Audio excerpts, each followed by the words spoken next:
So, having the hard conversations without being the bad guy. Welcome to today's live. My name's Melissa. I'm an executive coach and a management consultant. I work with leaders and I work with teams. I help leaders boost their influence and build high-performing teams without being the bad guy. Because I don't know about you, but that doesn't feel good. It doesn't feel good. It doesn't feel good to your team when you have to play the bad guy. So joining me today is Kelsey Ann Balcom. Kelsey Ann is part of my team. And do we need to be the bad guy? Do we get things done? Yes, we do. We perform at an incredible pace and we get a lot of stuff done in the run of a day, in the run of a week. And it's not because we're using external control tactics. All right. So today I'm hoping to share some insights into how to have these conversations in a way that feels good and is productive and makes a difference. Kelsey Ann, tell us a bit about you. I'm your marketing director and right hand. So whatever you need done, I try to take things off your plate when I can. And I'm here on this live to offer the employee perspective. So it is valuable to hear what your employees are thinking and hearing because there's emotions that come up for them and for you. Mm-hmm. And emotions drive people and people drive performance. So if we're really looking for performance, it is important to understand how people work. And that is part of my specialty.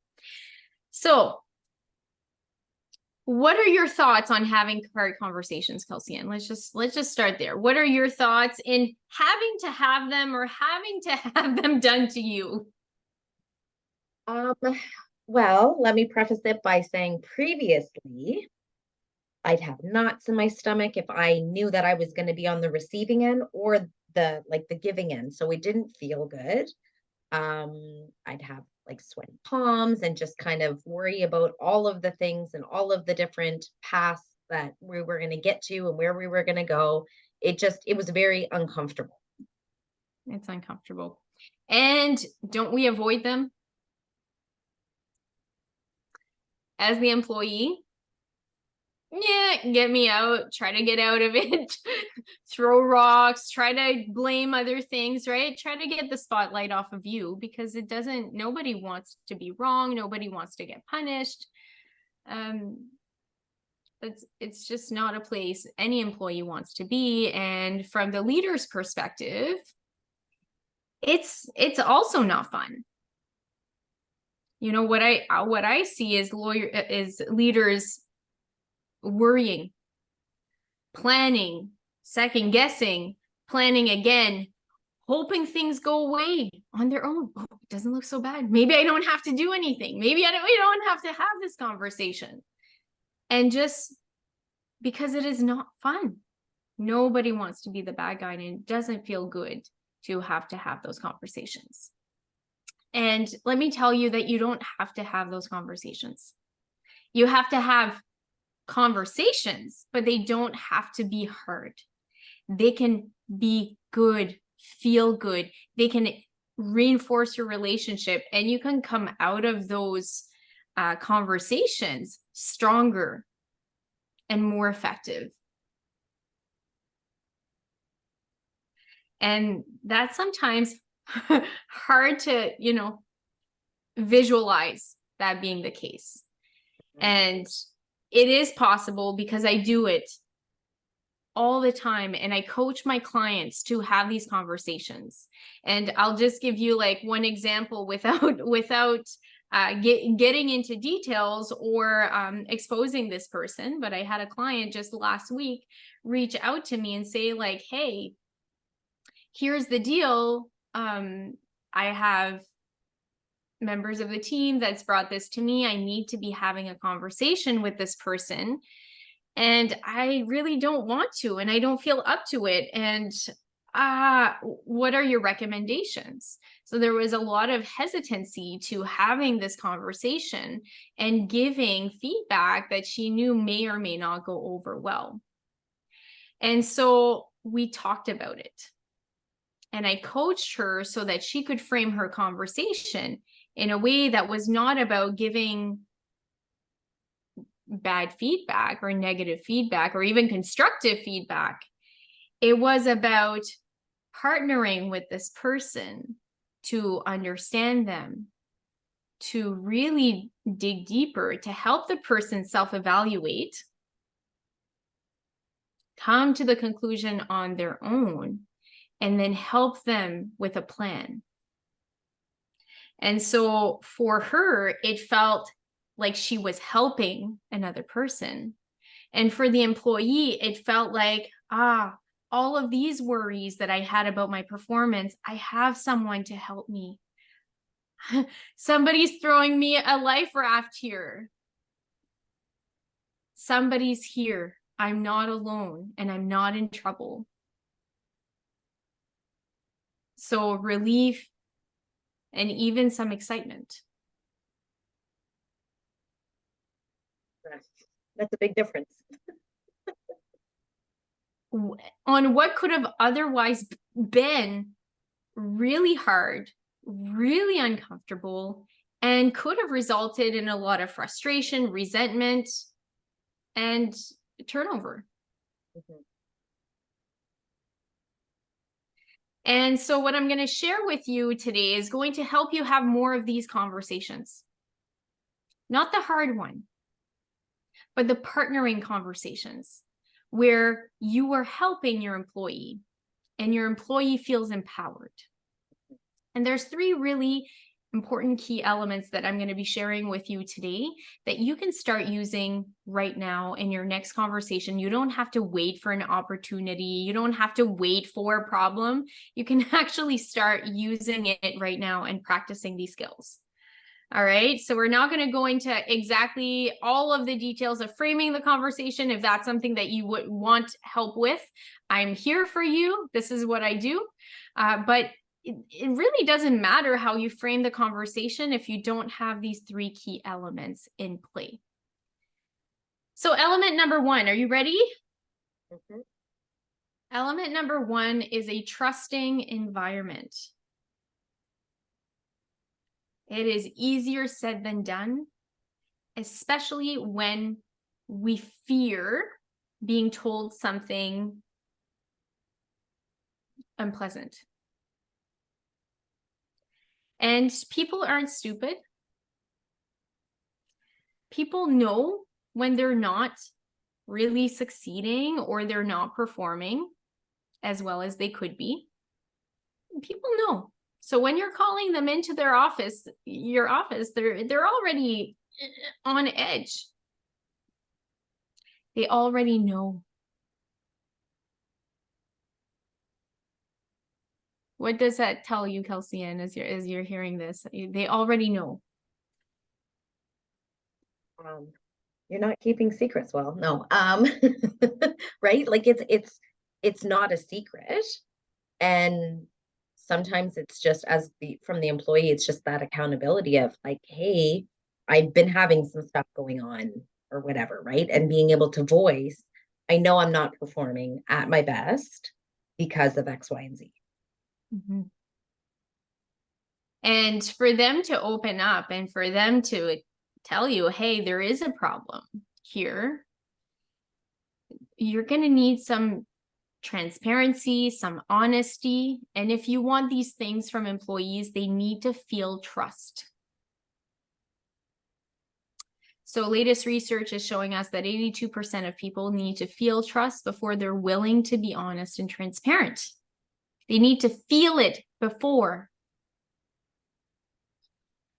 So trust is something that is felt, and it's something that's unique to every individual. So what one person will need to feel trust is different than the next.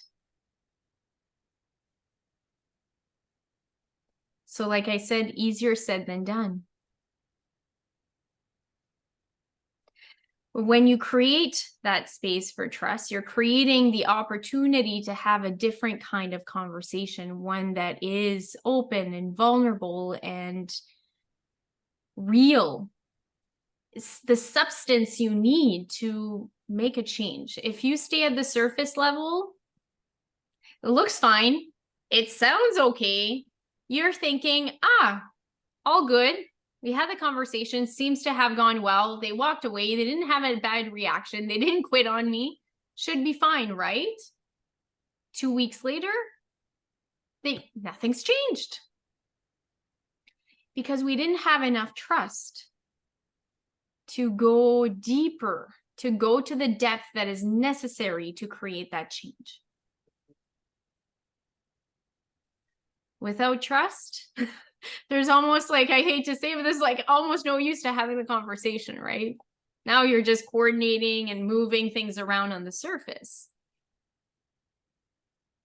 So trust is really important. And how do we create trust? We're going to talk about this. How do we create? And there's many, many ways to create trust. Kelsey, and when we're having conversations, what do I do that helps you feel trust is present to you feeling trust towards me or trust towards the situation? You're very transparent with, okay, this is the situation. Like, these are the cards that are on the table. How are we going to get through this kind of thing? And like, let's figure out a solution together. So, as an employee, having the transparency, it's like, okay, this is what we're dealing with together. It's not, this is the information that I know, and I only know this amount, and then you know all of this. You're very transparent with that information so that I can understand why we're going this way and this is how we're doing it. Well, because this is what's on the table. So a few kind of layers there. I'm using Yeah. we language. So we're in it together, and my language, I'm using words that continue to state that. I'm being transparent. So I'm being transparent before you're going to be transparent. And I'm forthcoming with information. So not just transparent about how I'm feeling or my concerns and my thoughts and my worries, personally vulnerable, but also forthcoming with the information that will be needed to have this discussion. Mm. I'm also very clear about my role. Who am I in this conversation? My intentions with the conversation. Employees fear being in trouble, fear being reprimanded, fear things being done to them. Let's be clear about this is not what's happening. My role here is to find a way forward, and my intention is to see you being successful, because that's when I feel good. So just an example of how we might frame that. So some ideas on how to create a trusting environment. Take some notes, test it out. Your role, your intentions goes a long way. Being transparent, being forthcoming with information goes a long way. And using partnering language. Not you didn't do this, you don't do that, you are this, you are that, which is assumptions and judgments. But really, really being there for the person. I think too, one thing that just popped into my head is when we are having certain challenges, you're very quick to say, okay, this is not a you issue, this is a systems issue. So then it's not on me because I'm, yes, I'm not performing, but it's not because there's something missing in me. There's something missing in the process, in our systems. Mm-hmm. So that was the first time an employer ever did that, right? So like it makes a huge difference to realize, okay, I'm not the problem here. There's some gaps in the process, and that's where we need to work at filling those gaps, not trying to figure out what's wrong with me and what I need to fix. Absolutely. So number 2 is lean into the emotions. So emotions drive people, people drive performance. If we do not lean into what is driving this issue that we're having and the reason why we're having this conversation in the first place, it's going to be really hard to create that change. And so you need the trust to get the depth, to get to the emotions. But then when we get to the emotions, we say, hey, how do you feel? And the person says, I'm completely overwhelmed. And they start crying. And what do we want to do? Bolt. See ya. Peace. I got another meeting. I'm happy we got there. Okay, let's go, right? Or we bolt either physically, we want to leave. We feel that internally, that wanting to skedaddle, but there's also a we're moving on, right? Oh, okay, you're feeling overwhelmed. I have a solution for you. We're trying to bend, like, oh, I can see something's bleeding. Let me get you a Band-Aid.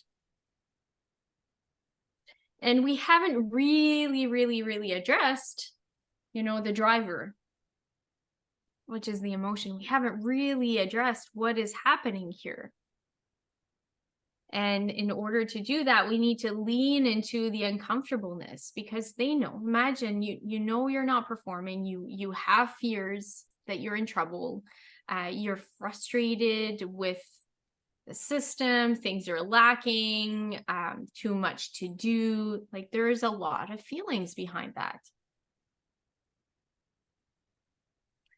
And when I hear something like overwhelmed, I have an image of overwhelm and what that means to me, but I have no idea what overwhelm means to Kelsey Ann. So how can I possibly give her a solution when I don't even know what it means? I know, just from osmosis and listening a lot, overwhelm is one of those blanket terms that are used in the workplace that cover a lot of things. So it's, yes, you're feeling overwhelmed, but underneath the overwhelm, there's anger, there's sadness, there's a lot of other different emotions that are kind of, oh yeah, I'm overwhelmed. And that's just kind of that blanket term that people use. Overwhelm. Yeah. It's people use it in the workplace all the time. I'm anxious, I'm stressed, I'm overwhelmed. What does it mean? When you're feeling overwhelmed, what does that look like for you? What is your experience like? What's happening? What are you missing? What else is going on? What else are you feeling? And when you ask the questions to help the person unpack that, they may not know yet. They might just be like, overwhelm, it's a big ball of stuff. I almost said another S word. It's a big ball of stuff. And so you're helping them unpack what this overwhelm is. And all of a sudden, solutions become very apparent. And it may not be the solution that you were about to band-aid on their overwhelm. They will see something. They will have a new perspective. And things are going to shift. So all we need to do is get curious, ask questions, and listen. That's what I mean by leaning into the emotions. It means you're going to sit in the uncomfortableness of their uncomfortable emotions, and you don't have to fix it.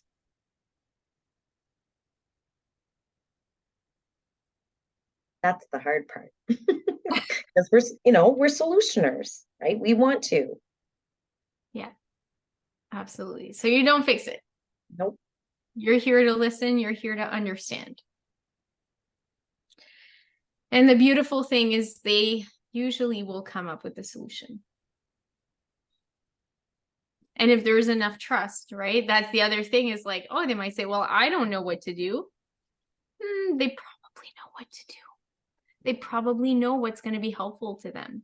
They may not feel safe enough to ask or to say it. All right, so we're leaning into emotion. We continue to nurture trust. Easier said than done. I understand that. It takes practice.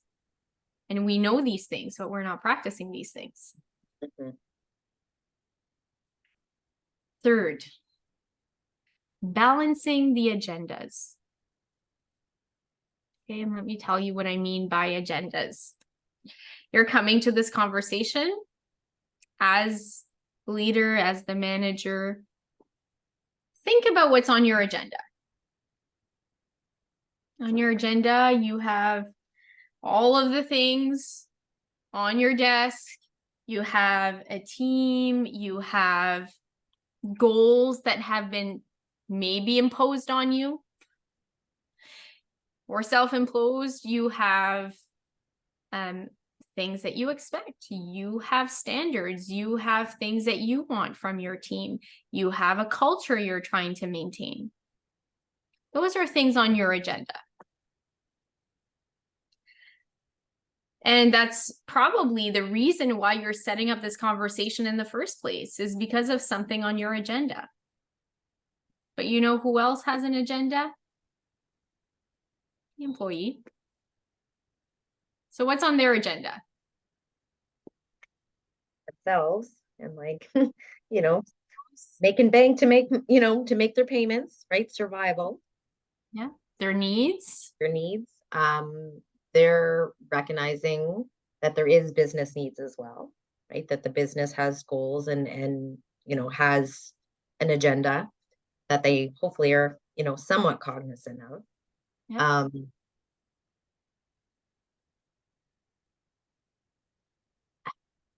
They have their desires, their wants. Yeah, their wants and and I guess depending on how they feel about you too, like that could be that relation, like those relationships would be also on an agenda. Wanting to belong, wanting to have an impact, to contribute to the bigger picture, wanting to master what they're doing, wanting to feel confident, like, hey, I've got this. This is my expertise. Wanting to master, wanting to have freedom of choice or the authority to act. I was just going to say a lot of the time decision making and making decisions and then standing firm in those decisions and having that power to make those decisions.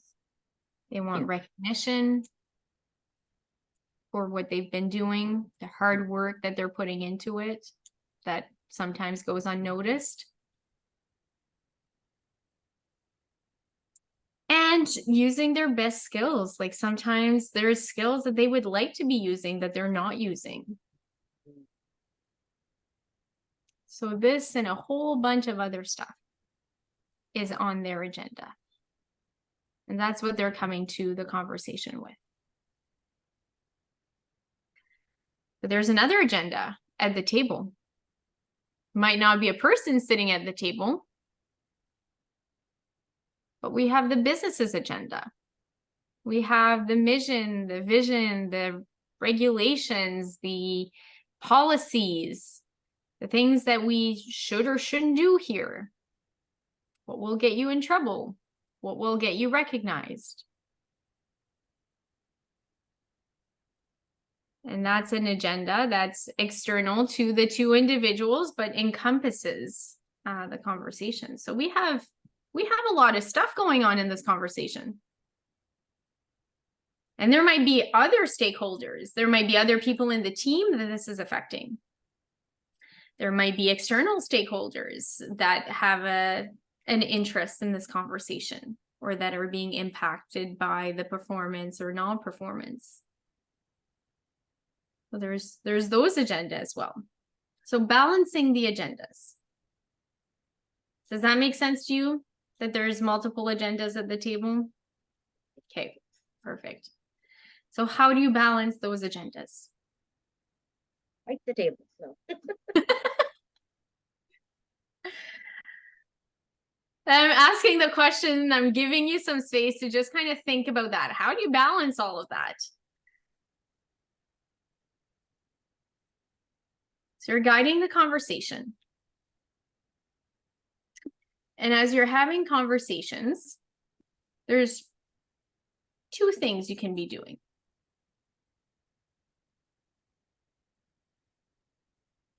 Asking questions, giving information.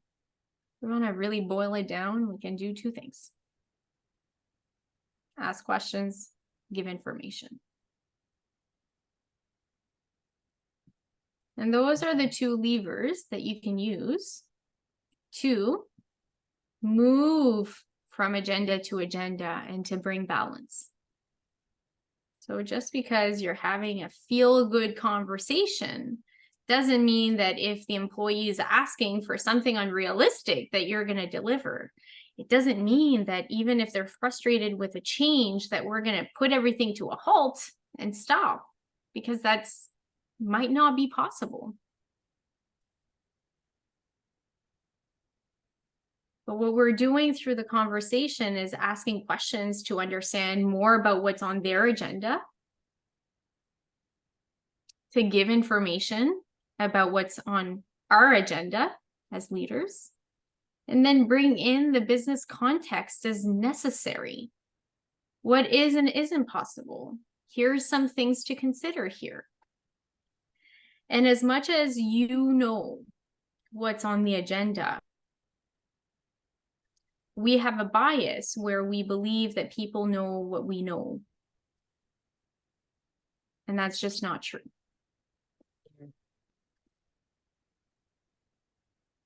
You froze up on me here, Melissa, but I could still hear you. There, you're back. I just took a quick pause there just to see if things were gonna settle. So we assume that they know what we know. And the reality is we don't know what the other person knows. They may have not read the memo that was passed out. They might have been concerned about something else when you were telling them about it. They might have been feeling overwhelmed and not be able to catch everything. So even though 6 months ago you had a conversation about, even though this has been coming up, we don't know if that information has been received and absorbed. So I get really curious about, what does the other person know? What do you know about how you can get more authority? What do you know about getting promoted here and that process? What do you know about the expectations that we have in this department on X? Right? What do they know? And it's possible that they don't know, and that you need to bring forward the information. So just, having a feel-good conversation, and a conversation that's productive, is not just leaning into one person, but it's bringing all of it together and balancing the different agendas. And that's what we call win-win, or win-win-win, because I'm always thinking the employee, the leader, and the business. We want to find that alignment between all of the agendas in play. Definitely. All right. So if you're interested in having better conversations and you want to know how to do these things really, really well, put it into practice, not just know it, but practice it. And let me tell you, the leaders I work with, they're experienced. They know none of this is truly new, but the practice of it is what is missing. And the practice consistently every day in every conversation, and especially knowing how to shift and what to press on and what levers are available when things get difficult. And that is what I help my clients with. And right now, I just opened up 6 seats inside the Executive Edge program. So the Executive Edge program is an 8-week program focused on leadership development, where you're building up these skills that we've been talking about. But the underpinning skills, they're going to help you do these 3 things really, really well. 6 spots. This is going to allow you to increase your influence in a positive way. It's going to allow you to lead more effective and feel more confident in the way you're communicating. And third, you're going to have a positive impact on your employees and on the culture. And during those 8 weeks, we kick it off with an EQ leadership profile, which means you get to know those underlying skills that I just talked, the underpinning skills. You're going to get to know which ones you're doing well and which ones may need a little bit of support. So we're going to pinpoint exactly where you're going to get your best ROI, what you're going to focus on to get to where you're going. Then we're gonna accompany that with a one-on-one coaching session so we can design your path forward and dig really deep. You're gonna have 6 group coaching sessions with fellow leaders. So what a session looks like, it's 2 hours, no lectures. I'm gonna be sharing with you some learning, some information, and then we're going to be having a ton of activities, discussions, breakouts, reflections, because the focus is not the teaching. The focus is the practice, the integration, the making this natural. The feeling like I can walk in and I've got this. That is what we're going for. And at the end of those 8 weeks, we're going to reassess you, which means you're going to be able to look at your before and after profile, which is oh so satisfying. And I'm hoping that we can share an example of that soon, of that before and after.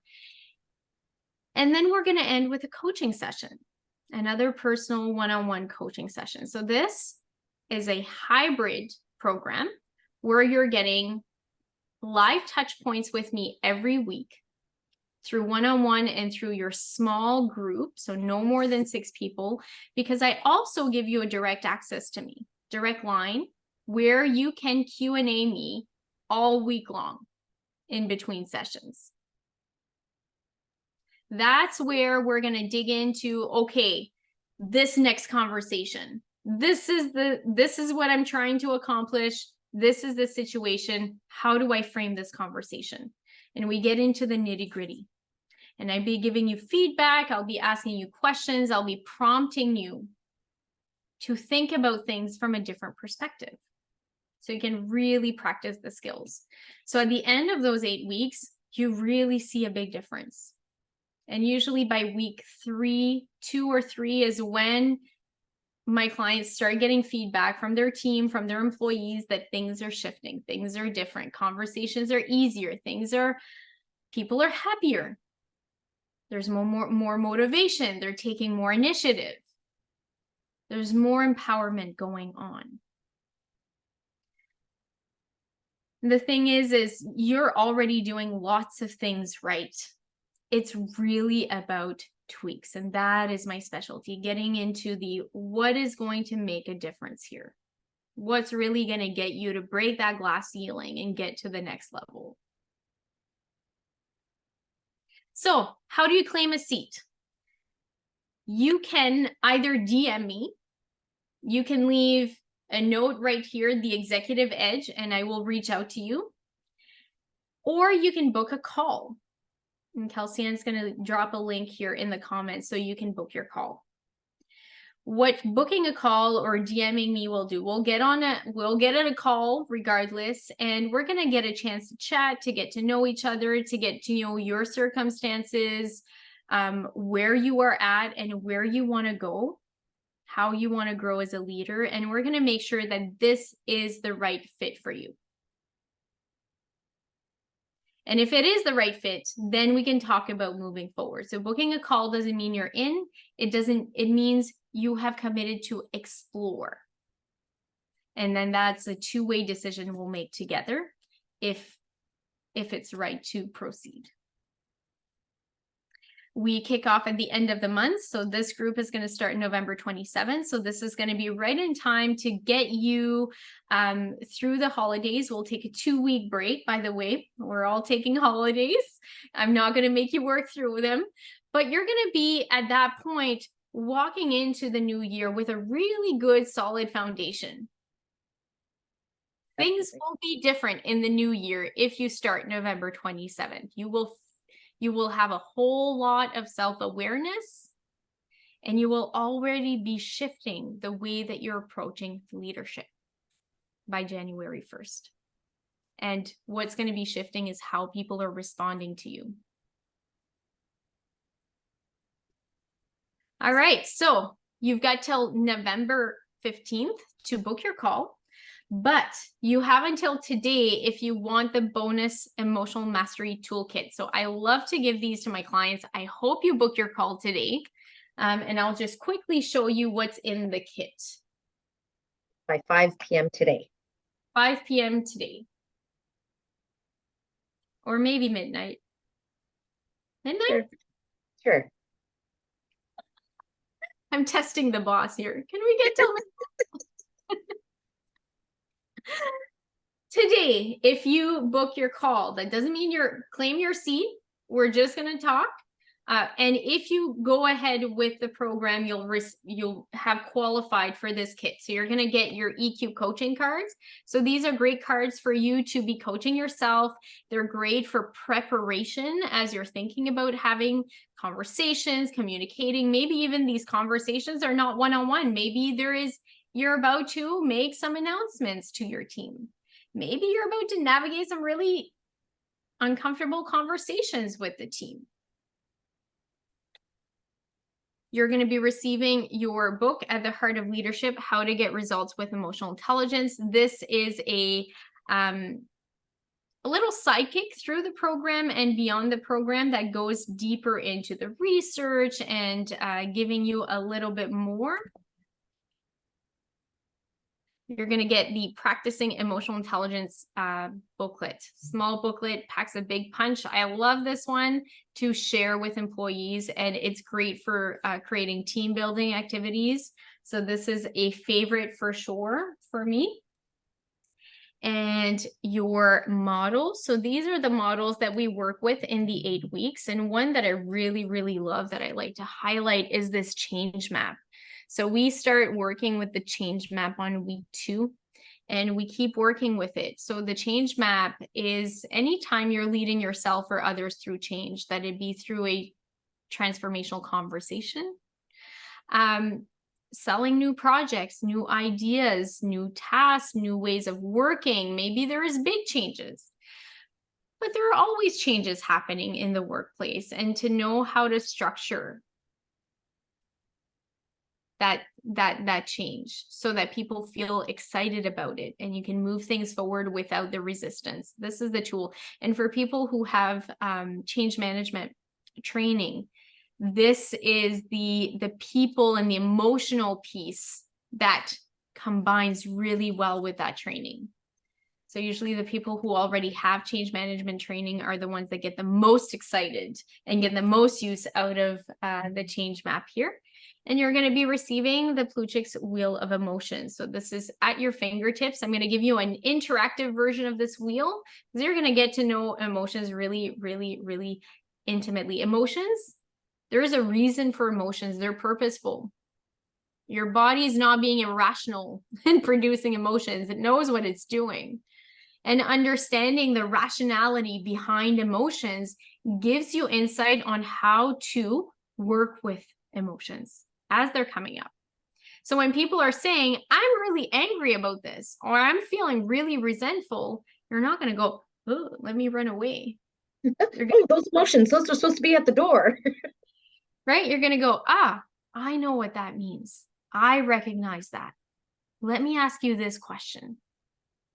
You're going to know how to navigate these emotions as they're coming up, and they are coming up. And if you want to be influential, influence lies with how you're working with emotions. This is not fluff. This is the hard stuff. This is the stuff we're all avoiding. All right. But you're going to be able to do it with ease. And you're not going to be afraid anymore once you understand the rationality behind it and how to work with it. And these are the skills that we're going to be working on in these 8 weeks. And I'm so excited. I'm so excited, and I hope you are too. And I'm looking forward to talking with you and to exploring this option. If you are getting it covered by your employer, I'm going to give you what you need to bring back to your employer to get that covered. So know that I will assist you in that process. And Kelsey Ann, what do you want to add here? We've had almost all of our participants um, be approved for their employee funding. So, some employers still have budgets that they haven't used up for this year. So if you're one of those, like now's the opportunity to put it in front of your employer's face. And we have a handout that's perfect for them. Yes. And it's a really great course. I've sat in numerous sessions, and the transformation that I've seen these leaders do over these sessions is just it's something, it's something else to watch because the ones that really sink into it and really go deep and take advantage of their access to you, Melissa, and ask those questions, um, they get huge, huge impact and huge results. Yeah, absolutely. All right. So book your call now. I want to give you the kit. Please, please, please, please. I want to be able to give you the kit because it's amazing. It's It is so great. It's so great. So you have until today, 5 midnight. midnight, midnight. Midnight. Okay, we just extended it to midnight. You have until midnight today to book in your call. It's a quick thing. Click the link or send me a DM. We'll get you in my calendar and we'll have a conversation. Quick conversation. All right. Have a great one. Everyone. Bye.